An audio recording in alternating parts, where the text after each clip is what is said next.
I'm entering now my 6th year in office, and for each of these years I have given my absolute all. I believe that leading a country is the most privileged job anyone could ever have, but also one of the more challenging. You cannot and should not do it unless you have a full tank, plus a bit in reserve for those unexpected challenges. This summer I had hoped to find a way to prepare not just for another year, but another term, because that is what this year requires. I have not been able to do that.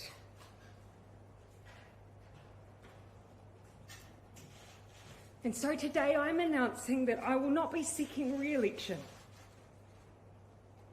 and that my term as Prime Minister will conclude no later than the 7th of February. This has been the most fulfilling 5.5 years of my life, but it has also had its challenges. Amongst an agenda focused on housing, child poverty and climate change, we encountered a major biosecurity incursion, a domestic terror event, a major natural disaster, a global pandemic, and an economic crisis. The decisions that have had to be made have been continual, and they have been weighty. But I'm not leaving because it was hard. Had that been the case, I probably would have departed 2 months into the job. I am leaving because with such a privileged role comes responsibility. The responsibility to know when you are the right person to lead, and also when you are not. I know what this job takes, and I know that I no longer have enough in the tank to do it justice. It's that simple. But I absolutely believe and know there are others around me who do. We've achieved a huge amount in the last 5 years, and I'm so proud of that. We are in a fundamentally different place on climate change than where we were, with ambitious targets and a plan to achieve them. We have turned around child poverty statistics and made the most significant increases in welfare in the state housing stock that we've seen in many decades. We've made it easier to access education and training. We've improved the paying conditions of workers and shifted our settings towards a high-wage, high-skilled economy. And we've worked hard to make progress on issues around our national identity. And I believe that teaching history in schools and celebrating our own Indigenous national holiday will all make a difference for years to come.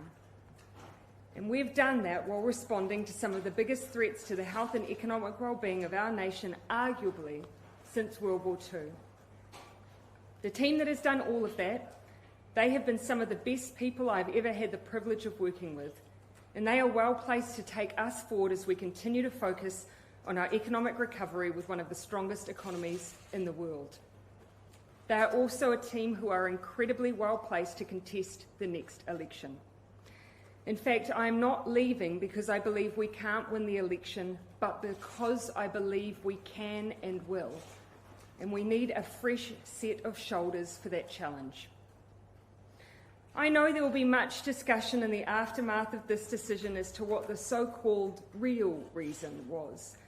I can tell you that what I'm sharing today is it. The only interesting angle that you will find is that after going on 6 years of some big challenges, I am human. Politicians are human. We give all that we can for as long as we can, and then it's time. And for me, it's time.